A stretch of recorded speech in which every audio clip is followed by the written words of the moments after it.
Why won't you say anything? For 5 years, you always answered. I don't even remember the sound of your voice anymore.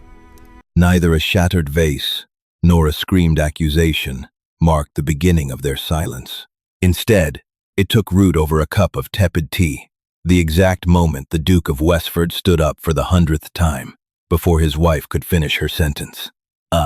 Deciding right then and there to keep her thoughts to herself, she closed her mouth, swallowed her words, and swore never to offer him another. The dining room of the Westford estate was an architectural marvel designed to make its occupants feel small.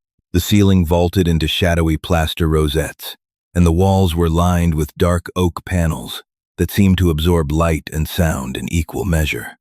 Beatrix sat at the far end of 20 feet of mahogany, picking at a piece of cold toast. It tasted of old flour and damp air. At the opposite end sat Arther, the Duke of Westford. He was a man composed of sharp angles and restless energy. He smelled perpetually of wet wool, saddle soap, and the sharp, acidic tang of black ink. He was currently shielded by the broadsheet of the Times, the paper crinkling aggressively every time he turned a page. "Arther," Beatrix said, her voice a quiet, reedy thing in the cavernous room. "I was looking over the ledgers for the lower tenant farms, the roofs. Collins will handle it," Arther said, not lowering the paper. "Yes, but Collins has been diverting the slate to the new stables, and the Miller family is—" The paper snapped downward. Arther stood, his heavy riding boots scraping loudly against the hardwood floor. The sound sent a dull, familiar ache pulsing behind Beatrix's left eye. "Beatrix, please. I am meeting the magistrate in 20 minutes regarding the poachers on the eastern ridge. I cannot be bothered with Collins's slate requisition." He tossed his linen napkin onto the table, where it landed beside his half-eaten kippers. "Tell Mrs. Potts we are hosting 4 for dinner on Thursday." He turned on his heel. "Arther, the Millers have a newborn, and if it rains—" The heavy oak doors thumped shut. The heavy iron latch clicked. He was gone. Beatrix sat perfectly still. The half-formed sentence hung awkwardly in her mouth, tasting faintly of copper. She slowly closed her jaws. The silence of the room rushed back in, deafening and absolute. The grandfather clock in the hall ticked with a heavy, mocking rhythm. Tick. Gone. Tick. Gone. She didn't cry. Crying required a surplus of emotion that she had spent years ago. Instead, a hollow, pathetic, sinking sensation settled in her gut. She reached up and rubbed the raw skin on the inside of her cheek with her tongue. She chewed the inside of her mouth when she was anxious, a habit Arther abhorred. He called it common. It had been this way for 5 years. Their marriage was a transaction of bloodlines and acreage, negotiated by men in smoky rooms. Arther hadn't been cruel when they wed. He simply treated her the way one treats a mildly useful piece of furniture. A side table, perhaps.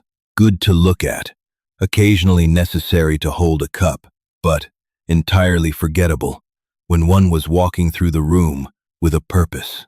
He interrupted her relentlessly. It wasn't malicious. It was worse. It was pure, unadulterated indifference. Her words were merely white noise, a mild impediment to his own pressing thoughts. 2 days later, during a carriage ride to the village, the pattern repeated. The carriage smelled of oiled leather and the lingering scent of Arthur's harsh cigars. Beatrix watched. The rain streaked the glass. "The mud is terrible this year," she murmured. "Reminds me of the spring when my brother and I ruined my mother's Persian rug. We had found a stray." Arther knocked the silver head of his cane against the carriage roof. "Driver, turn up the high street. The bridge route is flooded." He slumped back into the leather, checking his pocket watch, his jaw tight with impatience. He didn't look at her. He didn't say, "Go on." Beatrix looked back out the window. She felt a pathetic, hot prickle in the corners of her eyes, which she ruthlessly blinked away. She pressed her lips together. The skin of her lips was dry, peeling slightly at the edges. She picked at a flake of skin with her thumbnail until it bled. She let the memory of her brother and the muddy dog recede back into the dark archives of her mind. Why bother opening the vault if the only patron was always walking out the door? The breaking point was not a grand betrayal. It was an old spaniel named Barnaby. Barnaby was a remnant of Beatrix's life before Westford. He was blind in one eye. His hips were riddled with arthritis, and his breath smelled of decay and wet earth. Arthur detested the dog.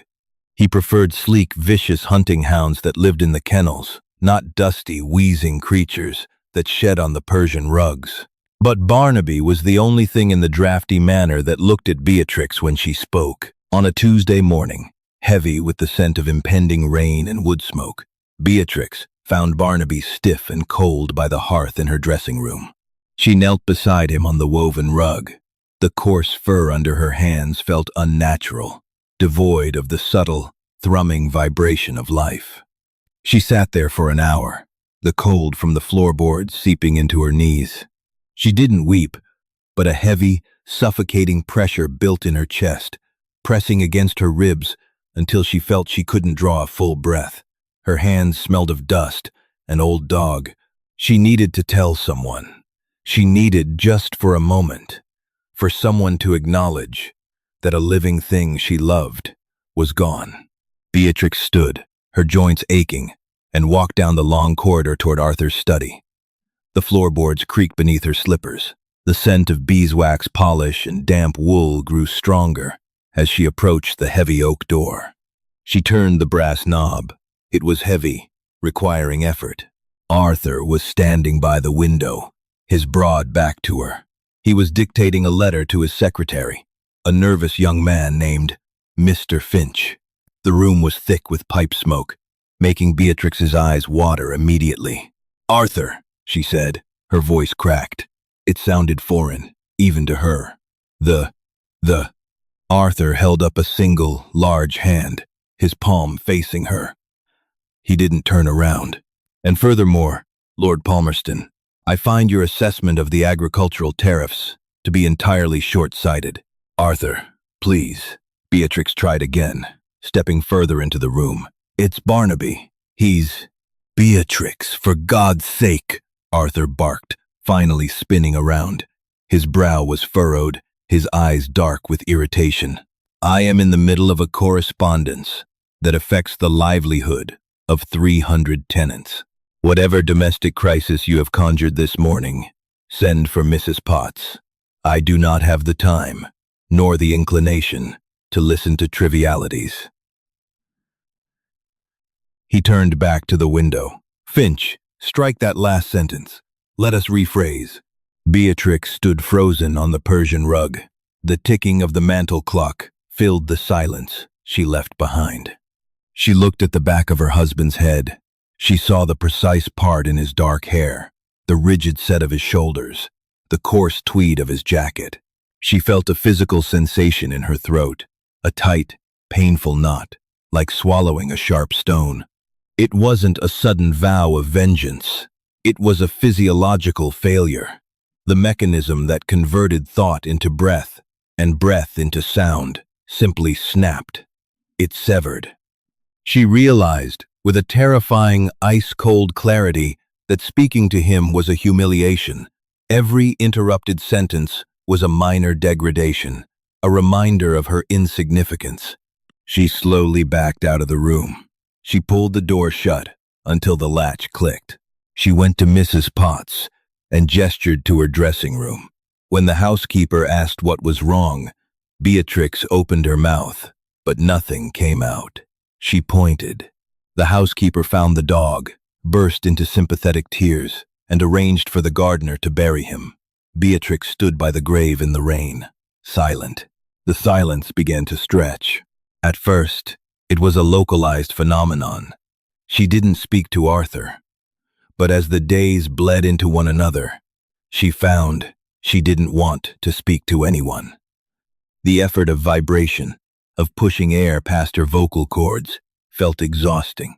She carried a small slate and a piece of chalk in her pocket. She wrote orders for the cook, She nodded to the maids. She pointed to the ledgers. The servants were deeply unnerved, exchanging fearful glances in the corridors, but they adapted quickly. Silence, after all, was easier to obey than conflicting instructions. Arthur didn't notice for 4 days. It was a Friday evening. The dining room was lit by a dozen flickering beeswax candles that cast long, trembling shadows across the silver. The meal was roasted mutton, tough and oversalted. Arthur was dissecting a piece of meat with surgical precision. "I met with the magistrate today," he announced to the empty air above the candelabra. "The poachers have been apprehended. I intend to see them transported. It's the only way to send a message." He paused. It was the space in the conversation where Beatrix usually murmured, "Yes, Arthur. That seems prudent." Or, "Of course, Arthur. Is, Arthur. That, Arthur." It was the verbal equivalent of a cushion, something to absorb his ego and soften the edges of the room. Nothing came. Just the scrape of his knife against the porcelain plate. Arthur looked up. Beatrix was systematically cutting her carrots into perfect, tiny squares. Her face was placid, her gaze fixed entirely on the orange cubes. "I said," Arthur repeated, his voice louder, a jagged edge of annoyance creeping in. "I intend to see them transported." Beatrix placed her knife down.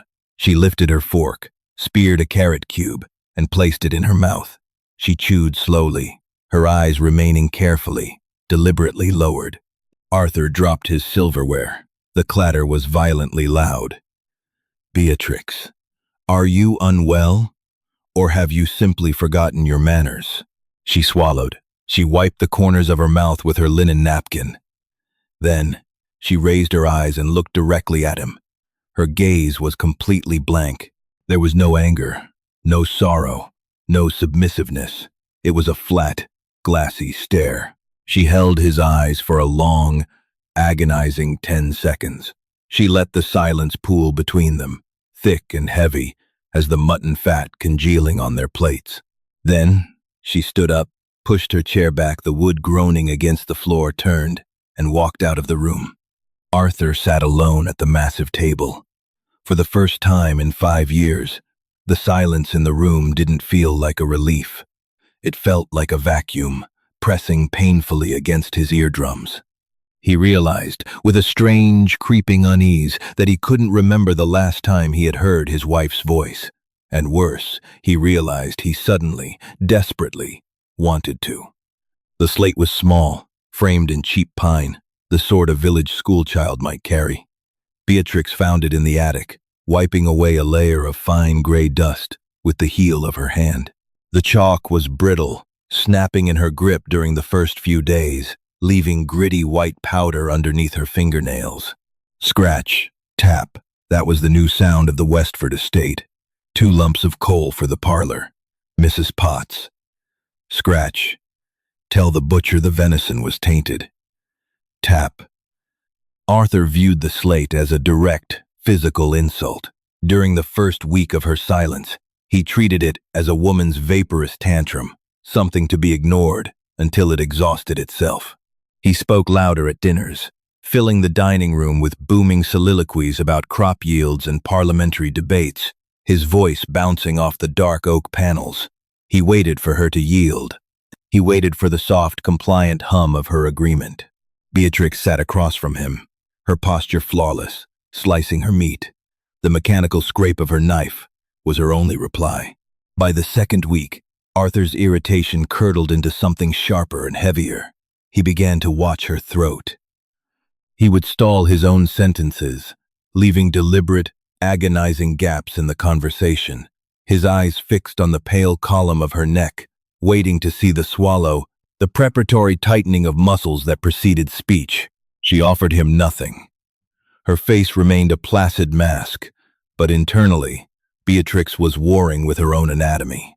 The urge to speak was a deeply ingrained reflex, like flinching from a hot stove. When Mrs. Potts dropped a tray of teacups, shattering them against the flagstones, Beatrix's jaw had clamped shut so hard She tasted copper, suppressing the instinctual gasp.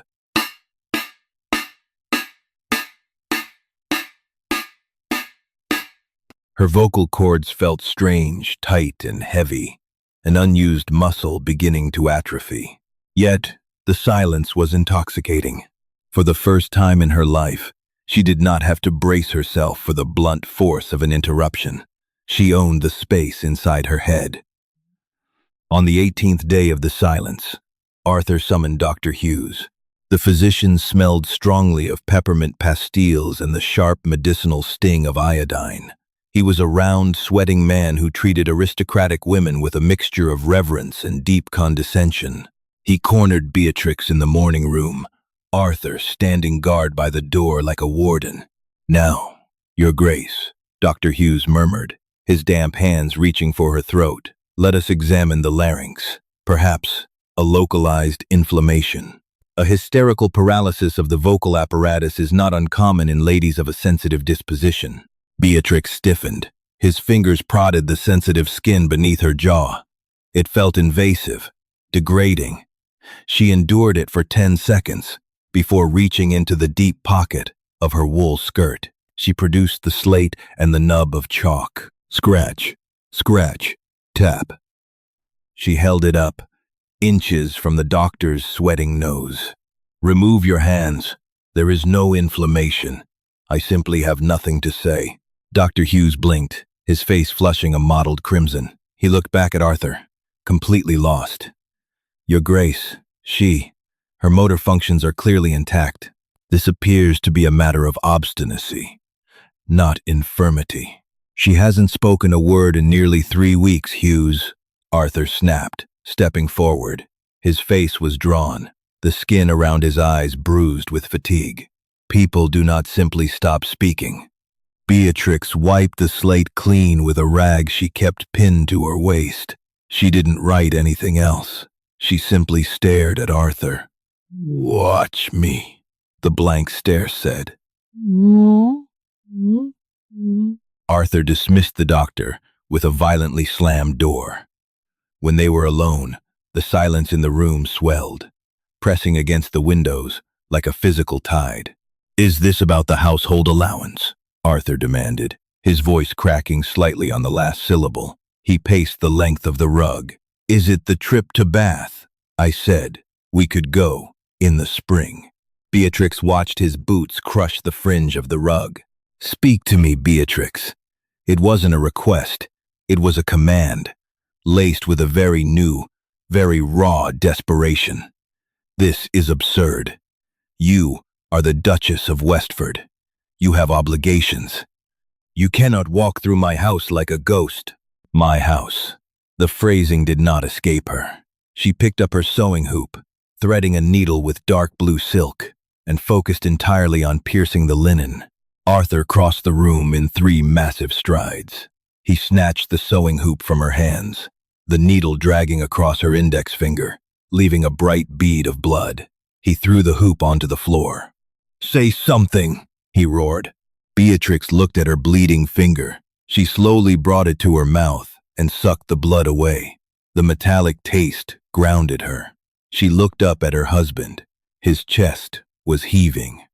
He looked wild, stripped of the manicured authority he wore like armor. She picked up her slate. "Scratch. You only want me to speak so you have something to interrupt." She held it up. Arthur read it. The blood drained from his face, leaving his skin the color of old parchment. His jaw worked silently, but no sound came out. For the first time in his life, the Duke of Westford had nothing to say. Beatrix stood, picked up her ruined sewing, and left him, standing alone in the quiet. Winter descended on the estate with a brutal, damp ferocity. Frost crept up the window panes, thick and fern-like, and the drafty corridors smelled of wood smoke and wet stone. The silence had fundamentally altered the ecology of the household. The servants moved with hushed reverence, communicating in nods and gestures, infected by the heavy quiet emanating from the Duchess. Mr. Finch, the secretary, found himself whispering his dictations. But the most profound change was in Arther. The man of sharp angles was dulling. He began to lose the thread of his own monologues. During a meeting with the estate managers, he stopped mid-sentence, staring blankly at the map of the lower farms. The managers waited respectfully for him to finish his thought. He never did. He simply waved his hand and dismissed them. He was suffering from a bizarre, auditory starvation. He realized, with a creeping sense of horror, that he could not remember the exact pitch of Beatrix's voice. He remembered that it was quiet, but was it alto? Did it lilt at the end of a question? When he closed his eyes in his dark, cold bedroom, he strained to hear it, but his memory only offered him the violent sound of his own voice cutting her off. Arther. I was looking over Arther. The Millers have. Reminds me of the spring when my brother. Fragments. Phantoms of sentences he had murdered before they could breathe. The guilt was not a clean, sharp pain. It was a dull, rotting ache in his gut. He began to haunt her. He lingered in the library when she read. He sat in the parlor while she worked her silent cross-stitch. He didn't speak. He just sat, a massive, brooding presence, waiting for a drop of water in a desert he had personally scorched. The break came in late January, on a night when the wind was shrieking against the manor, threatening to tear the slates from the roof. Beatrix was in the library. The fire had died down to a glowing red pulse beneath a layer of white ash. She was reading a volume of poetry, though her eyes had been tracing the same stanza for 20 minutes. Her throat ached. It was a phantom pain, the physical manifestation of keeping a dam built across a river. The heavy oak door creaked open. Arther stood in the frame. He was not wearing his jacket, only a wrinkled linen shirt and his trousers. His hair was disordered, and he smelled heavily of amber brandy and unwashed exhaustion. He walked in slowly, pulling a heavy leather armchair across the carpet until it was directly facing hers. He sat down. His knees were mere inches from her skirts. Beatrix did not reach for her slate. She kept the book open, on her lap. "The wind is terrible," Arther said. His voice was hoarse, lacking its usual resonant boom. Beatrix turned a page. "Finch resigned today," he continued, leaning forward, resting his elbows on his knees. He stared at the carpet between her shoes. He said the house is like a tomb. He said he cannot work in a place where people do not speak. Beatrix stopped pretending to read. She looked at him. The man sitting before her looked entirely defeated. The arrogance had been hollowed out, leaving only a tired, aging man. "I cannot bear it any more, B," he whispered. The nickname, unused for years, sounded strange on his tongue. He looked up, his eyes bloodshot and wet. He wasn't crying, but the moisture was there, a testament to a deep, internal fracture. "I sit in my study, and the silence is so loud, it rings in my ears. I dictate letters, and I stop, waiting for you to tell me I am being too harsh. But you aren't there." He reached out, his large, trembling hand hovering over the armrest of her chair, not quite daring to touch her. "I erased you," he said. The admission was raw, dragged out of him like a rusted nail from wet wood. "I treated your words as if they were dust, and now I would give everything I own just to hear you tell me the tea is cold." Beatrix looked at his hovering hand. She felt the tight, hard knot in her chest, the knot she had nurtured and protected for months, begin to shift. It wasn't forgiveness. Forgiveness was too simple, too clean. The damage he had done was structural. He had chipped away at her dignity, piece by piece. But as she looked at him, she realized she had won. The war of attrition was over. The man who had refused to listen was now begging for a single syllable. She closed the book on her lap. The sound was loud in the quiet room. Arther flinched, his eyes darting to her face, hungry and desperate. Beatrix took a slow, deep breath. The air felt cold as it hit the back of her throat. She focused on the physical mechanics of speech. She commanded her lungs to push the air up, commanded her vocal cords to tighten, to vibrate. Her mouth was terribly dry. She parted her lips. The skin cracked slightly at the corner. "His name," she whispered. The sound was horrifying to her own ears. It was gravelly, reedy, a rusted hinge groaning open. It cracked in the middle of the vowel. Arthur froze. His breath hitched in his chest. He didn't dare move. He looked terrified that if he blinked, the sound would vanish. Beatrix swallowed hard, wetting her throat. She tried again, pushing more air, forcing the vibration. "His name," she repeated, her voice steadying, gaining a fraction of its old timbre, "was Barnaby." Arthur stared at her. The name hung in the air between them, heavy with the weight of the day the cord had snapped. He remembered the study. He remembered the pipe smoke, the dictation, his own dismissive bark. "Whatever domestic crisis you have conjured." A harsh, ragged sound tore from Arthur's throat.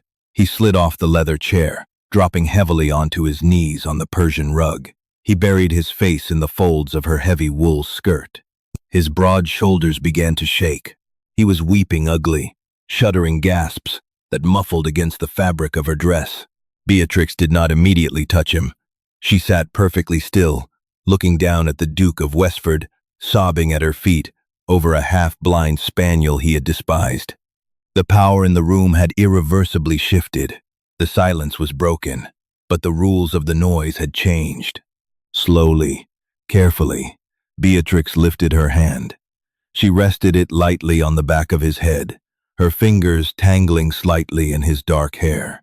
She didn't say, "Hush." She didn't say, "It is all right." It wasn't all right. The fracture would always be there, a glued seam in a piece of porcelain. She let him cry into the dark, heavy wool. She let the sound of his grief fill the cavernous library.